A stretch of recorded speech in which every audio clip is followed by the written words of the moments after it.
cordiales a todas, a todos. Buenos días, buenas tardes, buenas noches cuando estén viendo este video del curso prefacultativo en la materia técnicas de estudio y redacción. El día de hoy vamos a realizar una revisión a lo que nos compete el tema de la redacción como tal. Vamos a hacer una introducción y a la par de ello vamos a también llevar elementos necesarios sobre la elaboración de cuadros que sí se hacen en ciencia política y también eso va a depender mucho del trabajo que vayamos a realizar en investigación. Hoy vamos a ver la redacción académica y la discusión de cuadros útiles. ¿Por qué es importante hablar de redacción académica? Porque es un género, porque es también parte de la, si ustedes quieren, la transmisión de información científica que vamos a realizar dentro de la ciencia política. A continuación vamos a ver en primer lugar, ¿no? Hablar un contexto de lo que se utiliza dentro de la redacción académica en lo que va a ser primero la conceptualización, ¿no? En hablar de la escritura académica como una forma de transmisión de información, pero también vamos a hablar de la escritura académica como un espacio, un medio, si ustedes quieren, ¿no? De la transición de un proceso comunicativo que hablábamos la anterior semana, ¿no? Acuérdense que nosotros íbamos a saber que nuestra redacción académica estaba bien transmitida si es que la persona que era receptora entendía el mensaje como tal de la redacción. Y lo que vamos a ver el día de hoy, ¿no? Es que se da esa transición de proceso comunicativo, ¿no? En lo que va a ser, ¿no? La traducción de esta información en lo que está contenido en la investigación, traducida a un texto que va a tener un receptor que va a ser quien va a revisar nuestra redacción académica y la va a entender y la va a tomar para sí. Ahora, ¿no?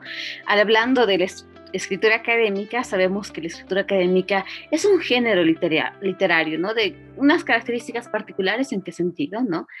Consiste en que le da una supuesta realidad a la densidad de significados implícitos en lo que es también la investigación. ¿Y eso por qué se realiza, no? Porque dentro de lo que es la ciencia política, nosotros, ustedes ven, lo van a ver seguramente también en otras materias de investigación, cuando nosotros tratamos de estudiar fenómenos, no hacemos lo que se hace en ciencias puras, ¿no? En fenómenos que se trabajan en laboratorios, que tienen esas muestras comprobables, si ustedes quieren, de experimentos que realizan para estudiar algún fenómeno en particular. Nosotros en ciencias sociales y en ciencia política, lo que hacemos es tomar en cuenta un elemento abstracto que está presente en la realidad social y lo trasladamos a un problema de investigación que se va a hacer presente dentro del marco de lo que vamos a construir como investigación. Vamos a darle forma a esa investigación que está abstracta, si ustedes quieren, está en la propia realidad coyuntural, política, y lo vamos a trasladar a elementos tan importantes que finalmente cuando investiguemos vamos a poder redactar y decir, evidentemente eso es lo que he investigado, tenía esta hipótesis de investigación sobre este problema político que he podido analizar en esta temporalidad, en esta espacialidad, que va a ser fundamental para también delimitar ese problema, y ahí le vamos a dando estructura, ¿no? Y a la par de la estructura lo vamos a saber traducir en una forma y en un género académico. Como género académico, la escritura académica, como género literario en todo caso, claro que va a desenmascarar fricciones, ¿no? Va a ser sustituida por otras, va a haber otras visiones más eficaces tal vez, ¿no? No apelamos en este momento a una regla hegemónica porque es como los lentes que yo traigo puestos, ¿no? Solamente yo, como investigador, investigadora, como persona de la ciencia, voy a poder ver a un problema de investigación solamente de una forma particular, como es las gafas que llevo puestas, ¿no? Mi dioptría, digamos, ¿no? Entonces va a ser así, ¿no? Es por eso que también cada persona va a tener una visión específica del problema de investigación que puede estudiar. ¿Es cuestionable? Claro que sí, dependiendo también de la metodología que yo utilice para probar o no mi problema de investigación. ¿Qué es importante también considerar dentro de la escritura académica? Es que nos va a otorgar una consistencia, ¿no? Estructuras que van a estar demasiado complejas, que se engloban en metáforas globales. Lo que vamos a hacer es darle consistencia a esos problemas de investigación y trasladarlos a una realidad mucho más, vamos a decir, transmisible en el caso de que explicaba hace un momento atrás. Ahora, ¿no? ¿Qué objetivos tiene la redacción estética? Y dentro de la redacción académica está en primer lugar lo que va a ser esta redacción estética, porque ¿qué queremos hacer cuando hacemos un trabajo de investigación, lo redactamos, tratamos de transmitir en los diferentes géneros que hemos tocado ya en clases anteriores? ¿Qué es lo que queremos hacer, no? Queremos informar a un lector de un contenido totalmente nuevo porque va a tener una perspectiva investigativa particular y también queremos acreditar una capacidad investigadora que vamos a tener. Es por eso que en investigación, y ustedes lo van a ver dentro de la carrera de Ciencia Política y Gestión Pública, van a realizar investigaciones con hipótesis y no tengan miedo a esa palabra, ¿no?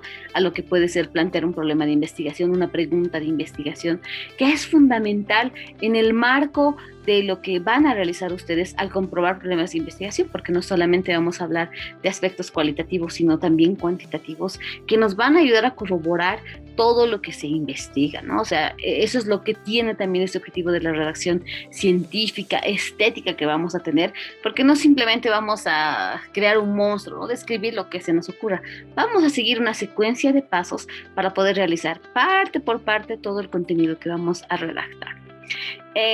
Los objetivos de esta redacción que se manejan dentro de la redacción estética, ¿no? Hablamos de que el investigador, investigadora comparte el fruto de su trabajo con otras personas, ¿no? Entonces divulga, genera nuevo conocimiento. Recuerden que también dentro de las anteriores clases habíamos hablado de la originalidad que tenían que tener nuestros trabajos que iban a ser publicados, ¿no? Que es lo que estamos también buscando con estas clases, que no solamente ustedes tengan trabajos elaborados, sino que puedan ser publicados. Y es por eso que también estamos hablando con estándares de calidad para que esta contribución que ustedes vayan a realizar, ¿no?, sea conocida por una comunidad científica. Ahora, los objetivos de la redacción estética es que tengamos en mente claro lo que vamos a transmitir. Recuerden que nuestra calidad de trabajo va a depender de eso, ¿no? Va a estar marcada por la precisión, por la exposición de las ideas, ¿no?, en un texto determinado académico que vamos a realizar, y tiene que haber claridad en lo que vamos a transmitir. A la par de que nosotros vemos con originalidad un tema de investigación, tenemos que ser claros y concisos, y vamos a hacer un refuerzo más adelante de por qué tiene que tener claridad nuestro texto académico, ¿no? ¿Qué problemas necesariamente y suelen pasar, ¿no?, afectan a la calidad del trabajo? Hacer, como les decía, un monstruo, ¿no?, que no tiene cabeza, no tiene pies, no tiene introducción, no tiene un buen contenido, no tiene buenas conclusiones, ¿no? No respeta las secciones que se tienen entre sí, el orden de contenidos tampoco lo valora, ¿no? Y en este caso, por ejemplo, en vano a veces se elaboran índices de trabajos que ni siquiera los respetan cuando uno va leyendo los textos. ¿Y eso qué hace? Desorientar al lector, desanimarlo, ¿no?, con respecto a lo que él puede encontrar en la sección siguiente, porque dice, acá el índice señala esto, pero cuando vengo a buscar ese contenido está totalmente desordenado, me habla de otra cosa. Entonces, eso lo tenemos que tener en cuenta al momento de redactar, porque a veces nos perdemos en ideas muy generales, ¿no? Es para ello que están los subtítulos. Recuerden que el APA igual nos va a enseñar a poner claros lo que va a ser la visión de qué partes voy a estar hablando en una investigación, a la par de referenciarlas bien. Es importante encontrar esa sección, ¿no?, que nos diga, esta parte va a corresponder acá, esta otra parte corresponde acá, y este otro elemento acá. ¿Qué también es importante evitar dentro de esa redacción académica cuando uno trasladamos nuestro conocimiento de una forma muy clara, ¿no? Saltar de un tema al otro sin avisar en la redacción de los párrafos. ¿Por qué, no? Van yendo y viniendo en desorden, van repitiendo ideas en lo que va a ser la redacción académica, y eso obviamente hace que las personas no entiendan nuestro argumento, ¿no? Y evidentemente establecen dentro de los componentes de los textos en la configuración de lo que son las conexiones semánticas, ¿no? Los conectores de oraciones no los manejamos bien, ¿no? Vemos temas discursivos inapropiados que vamos a contemplar. Y eso es importante. ¿Por qué tenerlo en cuenta antes de redactar? Para tener una idea clara. Es por eso necesario también redactar con técnicas de investigación y hemos avanzado técnicas de estudio en cuanto a lo que son mapas mentales, conceptuales, porque nos van a ayudar a estructurar incluso las ideas, cómo vamos a redactar nuestros artículos científicos. Ahora, que es importante también hablar acerca de los problemas, ¿no?, que afectan negativamente a la calidad de nuestro trabajo, es que a veces utilizamos, y eso es lo que vamos a ver más adelante cómo se emplea, ¿no?, en malos términos, ¿no?, diferentes términos para incluso referir a un mismo fenómeno, un mismo constructo que se hace, ¿no? Y evidentemente cuando hacemos la redacción, si vamos a definir un problema de investigación como A, tiene que mantenerse en todo el texto como A. No podemos confundirlo con Z, ¿no?, o con Y, que se parece, pero no es, ¿no? Eso es lo que confunde mucho a nuestros lectores. Entonces, si voy a manejar un solo concepto, defino mi objeto de investigación, lo voy a manejar en toda la investigación desde el título. que también es importante, ¿no?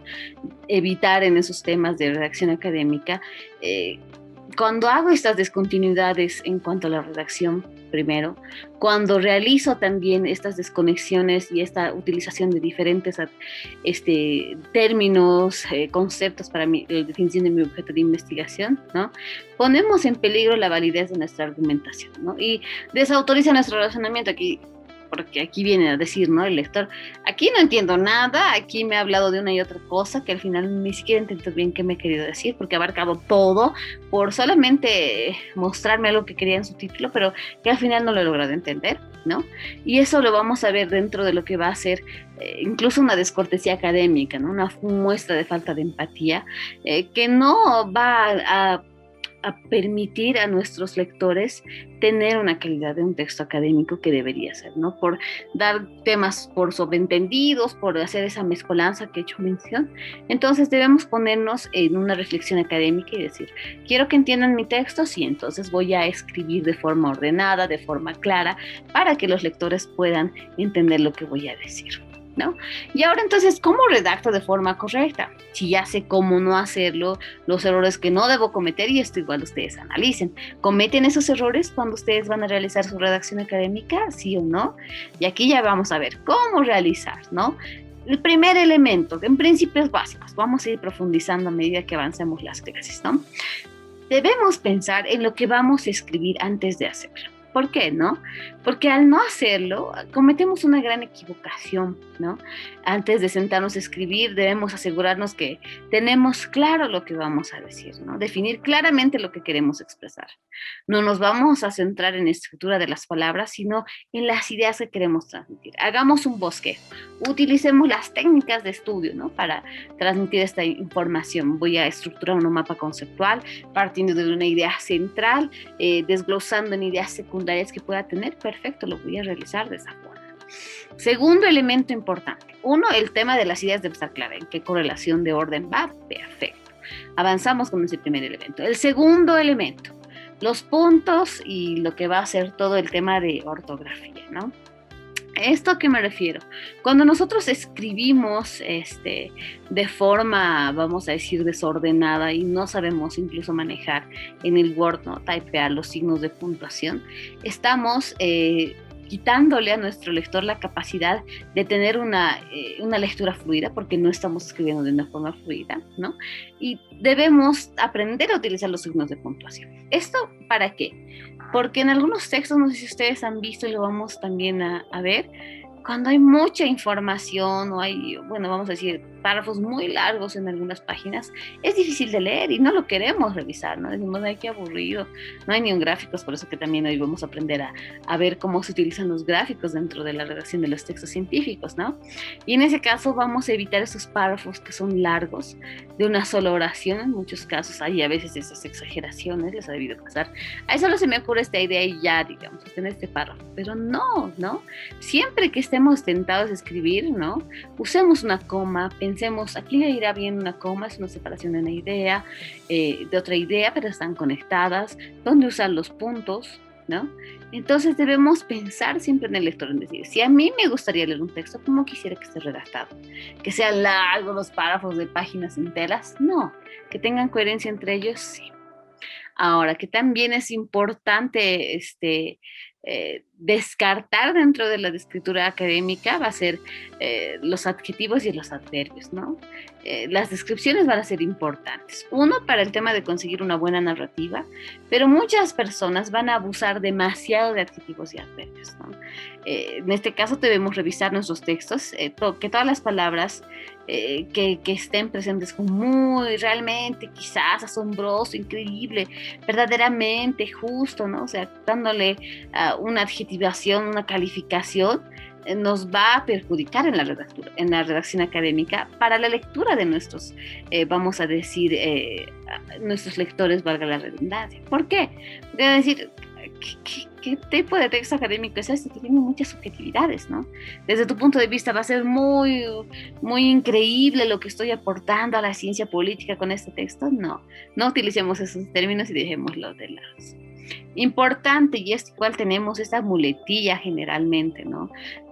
Debemos tener la capacidad de tener un vocabulario amplio, ¿no? Así como un nivel cultural alto y evidentemente no utilizar palabras todo el tiempo, ¿no? Muletillas que utilizamos. Pueden para eso, si alguna palabra, por ejemplo, no les gusta usar a sí mismo, no sé, buscar conceptos o sinónimos que sean similares para que no se repiten todo el texto, porque es cansador y a la par de ello muestra que también no tenemos el vocabulario necesario para hacer una redacción académica. Entonces, tenemos que buscar reemplazar esa muletilla que a veces detectamos, y eso ustedes lo pueden ver cuando tengan en el Word, ¿no? El buscador de la palabra que se repiten, dónde repiten y cuántas veces, se van a dar cuenta, y eso háganlo como práctica, revísenlo, que tendemos a repetir algunas palabras, ¿no? Con mucho más frecuencia.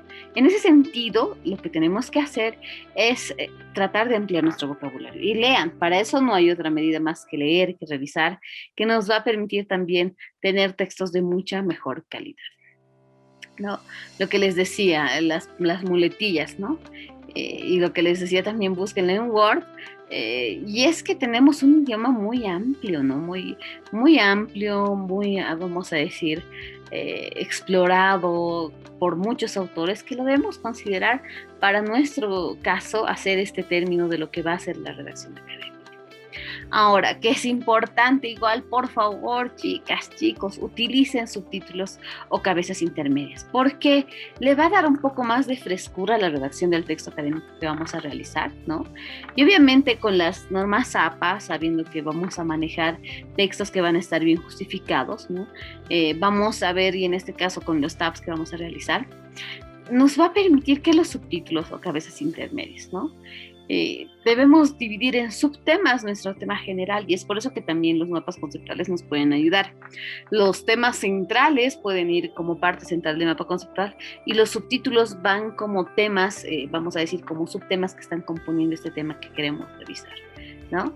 Esto nos ayuda a descansar la vista, a hacer más fluida la lectura, y obviamente dentro de lo que es también en la parte derecha de su pantalla o izquierda de su pantalla van a poder ver ustedes que los subtítulos van en minúscula, obviamente en una redacción tipo oración, ¿no?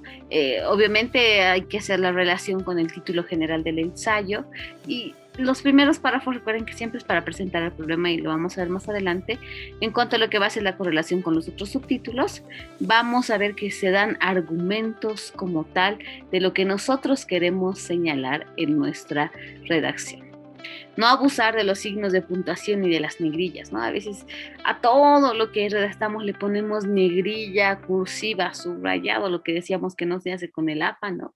Y la mayoría de las veces incluso ponemos a todo lado punto y coma, 2 puntos, una coma. Cada rato le pongo lo que van a ser vamos a decir, los guiones para complementar mis ideas, y eso cansa también al lector. Entonces evitemos también, está bien usar los signos de puntuación, pero no abusar de ellos, ¿sí? En cuanto a lo que es la escritura, ¿cuándo utilizamos las negrillas? Y aquí no se sientan ofendidas, ¿no? Y ofendidos.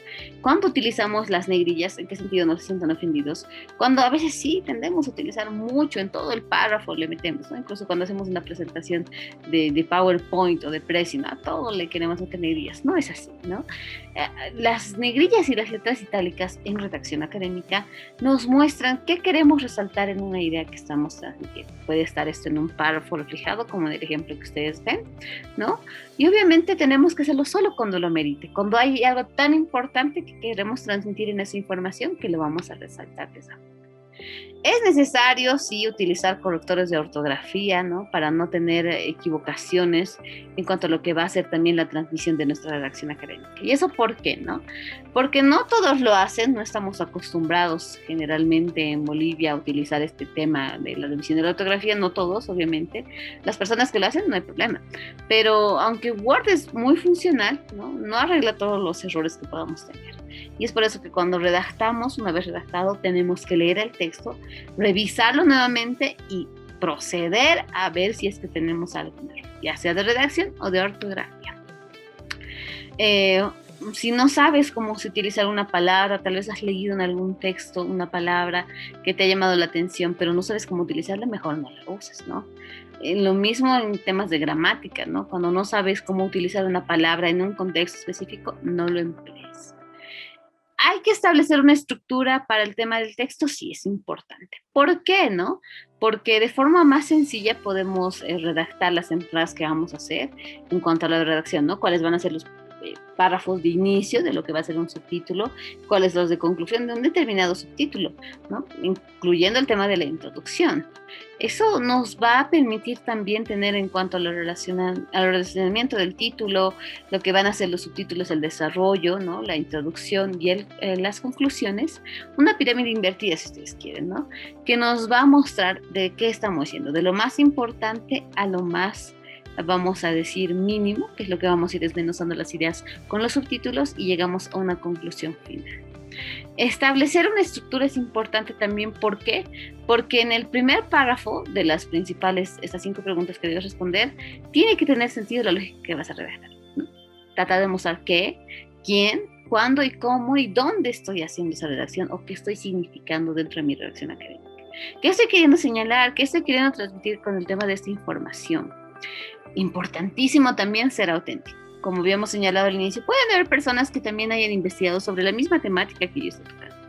Pero nadie, como les decía, como ustedes, va a ver un tema de investigación tal cual lo van a hacer. Nadie como ustedes va a poder tener esa visión sobre el tema de investigación coyuntural o político que quieran analizar, ¿no? En ese caso debemos ser muy auténticos, ¿no? Nos le va a dar incluso nuestra redacción académica, esto si ustedes quieren cuando leen vamos a decir, el público destinatario, le va a dar sentido y hasta una voz a nuestra escritura, ¿no? Obviamente, importante señalar este tema, que no escribamos un tema que no conocemos, ¿no?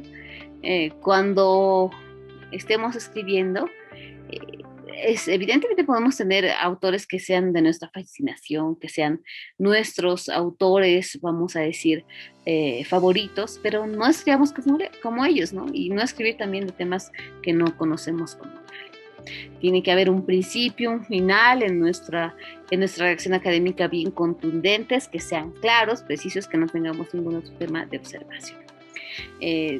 Claro que es importante también analizar y realizar la redacción académica con fuerza, que tenga mucha atracción para el lector, ¿no? Y que debe iniciar cada párrafo que voy redactando con una pregunta, si ustedes quieren, y acabar con una respuesta. Ahora, vamos a ver en términos de lo que es también el texto que se nos ha facilitado, el tema de la discusión, ¿no? Que si ustedes quieren, hemos hablado su estructura, algunos tips hemos avanzado el día de hoy, pero vamos a entender que la discusión va a ser una de las partes más difíciles que las demás secciones que vamos a poder señalar. ¿Por qué? Porque generalmente en esta parte nos perdemos, ¿no? Vamos haciendo redundancias, hacemos partes muy largas en el tema de lo que sería una parte de un cuerpo de un texto académico, y lo hacemos con un pensamiento superficial muchas veces, o redacciones muy verbosas, ¿no? Con muchos términos complejos de entender que nadie va a querer leer nuestro texto, ¿no? Entonces, ¿cómo debemos hacer esa discusión, ese debate? El cuerpo de mi trabajo, ¿no? Debemos presentar los principios, las relaciones y los resultados que vamos a tener, que van a estar expuestos dentro de ese cuerpo, porque es la parte fuerte, si ustedes quieren, del texto académico. Debemos señalar los aspectos que no están resueltos en cuanto a lo que decir, ¿no? ¿Por qué también es importante tu investigación? ¿Qué tiene de particular que vas a señalar dentro de la redacción académica que estás tú propiciando, que tiene una visión única, ¿no? Y debemos mostrar que concuerdan con los resultados e interpretaciones de artículos o trabajos anteriormente publicados, porque no vamos a estar descubriendo la pólvora, ¿no? O sea, va a haber investigaciones preliminares realizadas, en este caso, para nuestra redacción académica, sí, pero que las vamos a relacionar en cierta medida, sí, porque son investigaciones realizadas con anterioridad. Importante exponer las consecuencias teóricas del trabajo y sus posibles aplicaciones prácticas, ¿no? Debemos formular conclusiones de una forma clara y posible, y también resumir, si ustedes quieren, cada prueba de hipótesis que realicen en una conclusión, que es finalmente donde se va a verificar, ¿no? ¿Se cumplió esta hipótesis de investigación que yo tenía? Sí, se cumplió, entonces lo redacto y también digo cómo se ha cumplido con la conclusión. En el caso particular es importante en cuanto a la construcción de la discusión, la relación de los hechos, porque tiene que haber una forma de organización de la información y vamos a ver que mostramos las relaciones existentes entre los hechos que hemos observado. Es por eso que les decía, miren, es un mapa mental, lo que vemos también en la diapositiva, donde ustedes van a poder ver, ¿existe relación entre el objeto central de investigación y lo que estoy redactando en esta parte, que es introducción, que es el cuerpo, que son las conclusiones? Claro que sí. Debemos mostrar siempre una relación de causa y efecto. Ahora, ¿por qué es importante mostrar un significado de un trabajo, ¿no? Esta discusión debe terminar realizando un breve resumen de lo que va a ser el trabajo mismo como tal. Tiene que haber un resumen de eso. Y esa es la importancia del significado, ¿no? Debemos realizar incluso construcciones de conclusiones que sean importantes, verificables, reales, en cuanto a lo que va a ser el trabajo cualitativo y cuantitativo que vamos a construir con la ciencia política, ¿no? Debe ser capaz de ser corroborada en mi hipótesis. Es por eso que también en la estructura metodológica que seguramente van a llevar, van a ver cómo hacer esas corroboraciones. Que es importante también en esa corroboración científica de la hipótesis que tengamos claro qué queremos transmitir. ¿Cómo lo vamos a transmitir? Va a ser la redacción, pero tiene que estar claro en nuestra mente el momento que estamos redactando qué quiero transmitir. Este ha sido el hallazgo de mi investigación. Esto es lo que quiero que el lector sepa acerca de este fenómeno político que estoy analizando, ¿no? Ahora también vamos a aprender cómo redactar un agradecimiento. ¿En qué sentido? En que sí se agradece a las personas que vamos a tener la oportunidad de compartir el conocimiento, que nos van a orientar para la parte técnica, ¿no? De la realización de estos importantes hallazgos, ¿no? Y debemos ser corteses siempre, agradeciendo de una forma escrita, que va a ser esencial porque los agradecimientos verbales muchas veces se van, ¿no? Y en este caso hablar de un agradecimiento con medio científico que nos va a permitir desarrollar también, vamos a decir, una coordinación con una comunidad académica que va a estar también presente dentro de nuestro trabajo. Ahora hablemos de los cuadros, ¿no? Uy, tanta información que podemos hablar de los cuadros. ¿Cómo los podemos utilizar, ¿no? Y cómo deben ser elaborados y cómo no deben ser elaborados. ¿Por qué hablar de los cuadros cuando ya estamos hablando de los agradecimientos? Bueno, dentro de una lógica que nos muestra el autor, es porque también debemos saber construir en el marco de la redacción académica los cuadros que sean necesarios para nuestra investigación, ¿no? ¿Y cómo deben ser esos cuadros? Ustedes ven dentro de la diapositiva un ejemplo de cómo debe ser elaborado este cuadro, ¿no? Con información interesante, que va a tener un nombre como tal el cuadro, ¿no? Va a tener la información que quiere transmitir el autor, y vean, entre párrafos muy bien redactados, ¿no? Con el tema de incluso la fuente de elaboración del mismo, y que no está cargado de información. Cuando un cuadro está mal elaborado, cuando está relleno de información que hasta el propio lector le cansa revisarlo, ¿no? Y eso lo vamos a ver acá más adelante, ¿no? Es un cuadro muy largo para hacer descripciones tan básicas, ¿no? En este caso de lo que podría ser incluso, ¿no? Valores y frecuencias, de la representación de temas estadísticos, ¿no? En escalas no proporcionales. Y en este caso hay mucha información que necesariamente podría haber sido resumida en un cuadro más sintético. Y no me voy tampoco a criticar a los cuadros que son largos, que son necesarios en cuanto a todos los aspectos que consideran necesarios que sean incluidos. Sí, hay cuadros que son largos, pero que son necesarios. Pero necesariamente no hagamos los cuadros tan largos, ¿no? Tratemos de sintetizarlos para que también sea agradable la lectura académica, ¿no? ¿Cómo organizar el material de los cuadros, ¿no? Y aquí viene un ejemplo de lo que es también la utilización de un informe de los resultados de las elecciones generales de 2020 del órgano electoral plurinacional.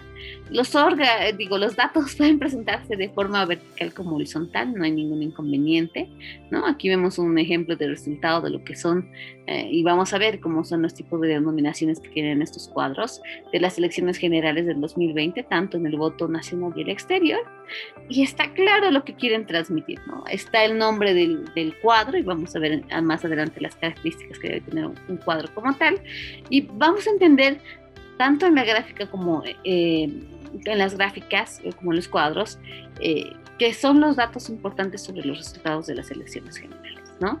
¿Cómo se organiza el material en cuadros? En los datos deben estar de forma que los elementos se lean de arriba abajo y transversalmente, para que de cualquier forma que yo trate de entender este cuadro, que me muestre un detalle, un total, un porcentaje y una vamos a decir, consolidación de votos obtenidos por cada organización política en el ejemplo que estamos manejando de las elecciones generales de 2020, lo puede entender y está súper claro, ¿no?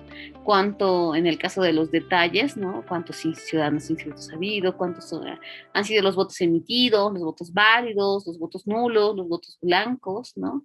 En un total y en porcentajes que significaban dentro del total de la votación obtenida y, bueno, realizada en 2020. Ahora, en el caso de los votos obtenidos por organizaciones políticas, está claro el nombre, cuántos votos en números, vamos a decir, particulares y en porcentajes cuánto representan. ¿Qué debe contener un cuadro? Debe tener, ahí aparece un título, ¿no? Debe tener información central, que es toda la parte del desglose del detalle, los votos blancos, los porcentajes que nos muestra, y un pie, ¿no? No deben estar divididos en un solo elemento, que hay varios elementos, no solamente presentamos un dato en un cuadro, o sea, son varios datos generalmente que presentamos, y no olvidarnos del pie o de la fuente de donde estamos obteniendo la información, ¿no? Vamos a ver si el cuadro lleva abreviaturas como acá, ¿no? Las abreviaturas de los partidos políticos, si vemos en el ejemplo anterior, están acá los nombres tal cual descritos de las organizaciones políticas, que va a ser el primer cuadro que se va a presentar dentro de este informe de la publicación de resultados de las elecciones generales 2020 que realizó el órgano electoral plurinacional, que están presentes aquí los partidos políticos. Vamos a ver que solamente en el primer cuadro es esa descripción, ¿no? Tan textual. Los nombres de los partidos, a las abreviaturas, pero más adelante sí están ya simplemente como designaciones de, vamos a decir, siglas para no estar repitiendo, y en este caso en los resultados del departamento de Cochabamba cada vez el nombre de las agrupaciones políticas o partidos políticos, ¿no? ¿Cómo debemos preparar en este caso ilustraciones útiles? ¿Qué nos va a permitir preparar ilustraciones útiles, ¿no? Y diferenciar lo que es una gráfica, ¿no? Donde van a estar los datos que se van a explicar por sí mismos, que van a estar componiendo una imagen interesante, que lo vamos a ver más adelante, y los cuadros que los números por sí solos se cuentan. O sea, vamos a ver que estos datos son tan importantes que ni siquiera necesito una explicación tan textual. Al solamente ver el título sé que me está transmitiendo este cuadro. Una gráfica es como esta, ¿no? Hablando del departamento de Chuquisaca como ejemplo. En este informe de publicación de resultados de las elecciones generales de 2020 del órgano electoral plurinacional, vemos los resultados que se han dado a nivel departamento por partido político. ¿Por qué es una gráfica? Porque no utiliza mucho texto, bueno, mucho número en todo caso, y sí utiliza gráficas o dibujos que van a ser de apoyo para entender los datos que me quieren mostrar. En el caso del cuadro, aquí ustedes van a poder observar los resultados departamentales en Chuquisaca, que van a estar mostrados, ¿no? Por municipios, capitales, en cuanto a lo que fue la obtención de votos por partido político, por fuerza política y el total de votos emitidos. Este cuadro ni siquiera lo tengo que explicar, ustedes lo ven a profundidad y dicen, ah, sí, había sido la suma de los resultados departamentales en Chuquisaca en municipios, porque ahí lo dice su nombre, ¿no? La fuente, ya sé de dónde es, y están resaltados los municipios capitales del departamento, porque, sí, son las capitales también de provincias, ¿no? Y en este caso, a ver, vamos a ver, ¿cómo deben lucir entonces los cuadros y las gráficas? Acá en el ejemplo que tenemos en la diapositiva, estamos viendo que si bien aquí estamos hablando de una elección de 1980, dentro de lo que es la estética, los cuadros no deben medir más de lo que se puede señalar en una página, ¿no? Lo recomendable es que en este caso puedan estar presentes con una, vamos a decir, extensión en anchura de casi un párrafo, que estamos manejando en este caso 2 columnas dentro de esa redacción, ¿no? Y si es que hay una sola columna, entonces máximo de la anchura de la columna única que se está manejando dentro de la redacción académica. ¿Qué programas podemos utilizar, no? Cuadros, hablamos del Excel, el Word, el SPSS, que lo van a ver. En esta carrera incluso existe una orientación muy, vamos a decir, cuantitativa, excelente, desde la materia de estadística descriptiva inferencial en cuanto a la utilización del SPSS para politólogos, para saber generar datos. O sea, ustedes pensaban que en ciencia política no íbamos a utilizar los números, eso es totalmente falso, lo vamos a hacer. Hablar del Excel, aquí hay un ejemplo, cómo se generan, vamos a decir, los cuadros en Excel. Saben ustedes, aquí hay diferentes tipos de cuadro, que los vamos a describir más adelante, pero sí se utiliza el Excel, como lo ven ustedes, como herramienta. El Word, cuando también se hace redacción académica, sí, tal vez me complica mucho el Excel, lo utilizo el Word para generar mis cuadros y mis datos los introduzco ahí, perfecto, está muy bien. O el SPSS, como les señalaba hace un momento atrás, ¿no? Que nos va a mostrar varianzas, vamos a decir, tendencias, vamos a poder también utilizar con el SPSS y describir. En cuanto, por ejemplo, el tema de sistemas electorales ayuda mucho, porque vamos a poder ver incluso las proyecciones de los partidos políticos por los números de votos que van a obtener por elección, ¿no? O sea, cuánta es la tendencia, vamos a poderla clasificar, describir, y eso es importante. Ahora, ¿no? ¿Cómo elijo correctamente mis gráficos? ¿Para qué utilizaría un gráfico de barras, un circular? ¿Para qué utilizaría un gráfico con simplemente líneas? ¿No? Lo vamos a aprender el día de hoy. Los gráficos de barras se utilizan para mostrar tendencias, ¿no? Y los cambios en el transcurso del tiempo. Por ejemplo, ustedes aquí tienen un screenshot de lo que fue las elecciones generales 2020. Obviamente este es un sistema de consolidación oficial de resultados del cómputo que ya había finalizado como tal, pero si ustedes recuerdan, dentro del proceso electoral podíamos ingresar a la página del órgano electoral plurinacional y ver minuto por minuto cuando iban subiendo los datos, cómo iba progresando, ¿no? Mientras se desarrollaba el conteo de votos en la jornada electoral para tener los resultados al 100%, y los días de cómputo que tomó en cuenta por el tema de incluso llevar los votos de diferentes sectores alejados hasta las sedes que eran los tribunales departamentales y electorales, ¿no? Para el cómputo de los votos. Ahora, ¿qué es importante, no? Cuando yo utilizo cuadros, que hace un momento hemos hablado de cuáles son sus características, qué datos tienen que tener, ¿no? Cuando quiero comparar, por ejemplo, datos, aquí estoy comparando los resultados de las elecciones generales de 2020 en el exterior y los resultados en el ámbito nacional. Me sirve para ver, uno, el tema de, por ejemplo, acá, ¿no? Cuántos inscritos había, cuánto era el padrón electoral en el exterior, tanto como en el ámbito nacional. Me sirve para ver los votos emitidos, los válidos, los nulos, los blancos, y también cuánto porcentaje obtuvieron por fuerza política, tanto en el ámbito nacional como en el extranjero.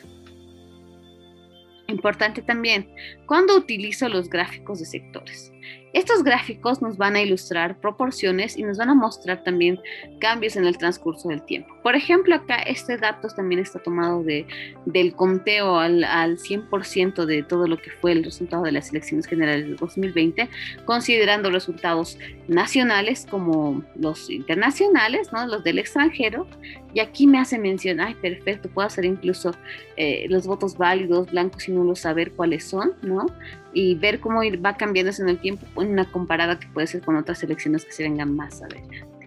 Las gráficas y líneas van a mostrarnos tendencias y cambios con el transcurso del tiempo, con un tiempo largo, ¿no? En este caso les traigo un ejemplo de lo que va a ser la evolución del porcentaje incluso de mujeres electas que representan a órganos legislativos y deliberantes a nivel nacional, municipal y departamental en una línea del tiempo que va desde 1993 hasta 2015. ¿En qué ámbitos? Nacional, municipal y departamental. Vean esa varianza que existe, ¿no? En el caso municipal estamos hablando de un crecimiento, ¿no? Desde un 15% hasta un 50%. En el caso nacional, también hasta el 2015, vemos un crecimiento de un 9% hasta, vamos a decir, un 50%, porque también se da la ley de régimen electoral, donde se establece que debe haber paridad de género. Y en el ámbito departamental, vamos a ver que se dispara. No hay datos anteriores hasta antes de 1993, y de 2004 a 2005 se van disparando los datos desde, vamos a decir, un 0%, porque se inicia en esa gestión, hasta lo que va a ser una comparación 10 años más tarde, 2015, hasta llegar a un 45% de lo que va a ser esta representación. Perfecto, entendido. Cuando usamos cuadros de representación simple, múltiple, existen diferentes tipos de utilizaciones, ¿no? Hay cuadros que se utilizan de forma combinada, como ustedes ven en el ejemplo, ¿no? Hay donde están cuadros de líneas y barras verticales. ¿Es válido utilizar este tipo de cuadros para el tema de transmisión de información? Sí. Si yo quiero comparar, por ejemplo, la votación que ha tenido el MAS, en mi caso particular, solamente como ejemplo, en el lado izquierdo donde están las barras por gestión de elección general, y al lado pongo el tema de la representación paritaria, ¿no? Cómo se ha ido consolidando con las líneas, lo puedo hacer. En segundo lugar, los cuadros de representación múltiple, la gráfica de doble barra vertical, ¿no? En la que cada barra representa conjuntos de datos y en la parte inferior, vamos a decir, y otro en la parte superior, se puede hacer esa contrastación. Y aquí, por ejemplo, ¿no? La intención de voto en elecciones presidenciales.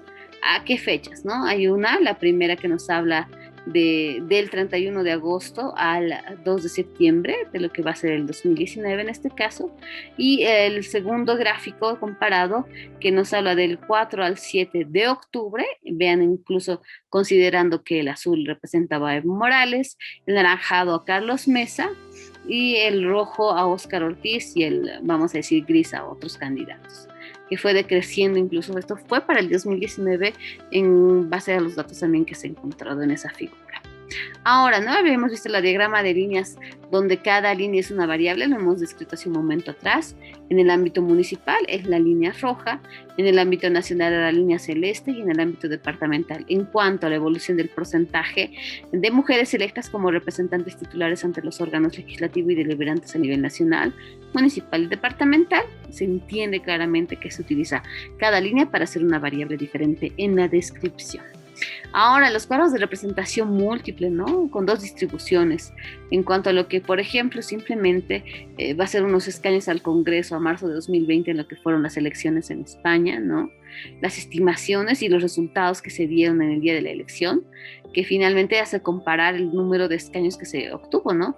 Que se tenía en la estimación 119 y se obtuvo 120, por ejemplo, para el PSOE, para el PP 87, que se estimaba, obtuvo 89, Vox de 58 pasó a 52 en los resultados reales y los siguientes partidos políticos también. Ahora, tips necesarios para crear cuadros, importante hablar de la utilización. Vean como el tema del resaltado, usemos esa lógica análoga, ¿no? Utilicemos ese resultado. Estoy utilizando, por ejemplo, para el caso de las elecciones nacionales, azul para todos mis cuadros voy a utilizar, ¿no? Para referir a elecciones nacionales. Estoy utilizando para elecciones departamentales, vamos a decir, unas líneas que van a ser verdes, perfecto. Para las municipales rojas, perfecto, voy a utilizar, pero eso que sea también un lenguaje claro de transmisión para no utilizar en cada cuadro diferentes colores, ¿no? Y definir claramente cada conjunto de datos mediante una línea o rótulo próximo de cada línea que yo voy a utilizar, ¿no? Si voy a transmitir de esta forma mi información, se va a mantener ese estándar. No me voy a pasar a hacer otro tipo de cuadros. Si bien se puede combinar, es importante mantener un estándar para tampoco cansar al lector con la diversidad de cuadros, ¿no? Y ahora, ¿cómo era? ¿Cuál era? ¿Con qué lo comparo? Si este cuadro nunca lo había visto este formato. Importante también en la utilización de lo que van a ser las fotografías para la redacción académica y cuando hacemos textos. Incorporamos cuadros, ya sabemos cómo, ya sabemos igual el formato, lo hemos visto el día de hoy, pero también en Norma Zapa, siempre con fuente, no se olviden de dónde están haciendo la información. Y también fotografías útiles, ¿no? Aquí vengo dos ejemplos de lo que también significaba reforzar un texto, ¿no? ¿Se puede reforzar los textos con fotografías? Claro que sí. En el primer ejemplo vemos el caso de las elecciones generales 2020, dice, ¿no? Bien pixeleada la foto, no se puede utilizar para la redacción, si la voy a estirar, la voy a copiar y pegar, se va a estirar, se va a bañar, o sea, no me va a servir.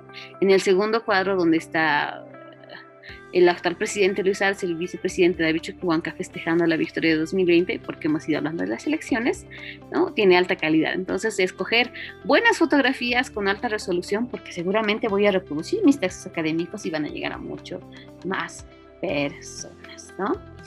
Simplemente eso. Muchas gracias por su atención en esta mañana, tarde, noche que nos estamos encontrando para este curso de redacción académica en el marco del curso prefacultativo de la carrera de Ciencia Política y Gestión Pública en esta gestión 2022. Recuerden que ustedes son capaces de elaborar textos académicos, nada es imposible. Siempre tengan presente que pueden respaldar información, pueden construir datos cuantitativos que van a reforzar sus hipótesis investigativas, lo van a hacer. No tengan miedo, que la carrera se les va a enseñar cómo utilizar estas técnicas para que ustedes, una vez ingresen, ya sepan manejar estadística de una forma muy hábil para respaldar siempre sus hipótesis investigativas. Ha sido un gusto compartir con ustedes. Que estén muy bien. Me despido cordialmente.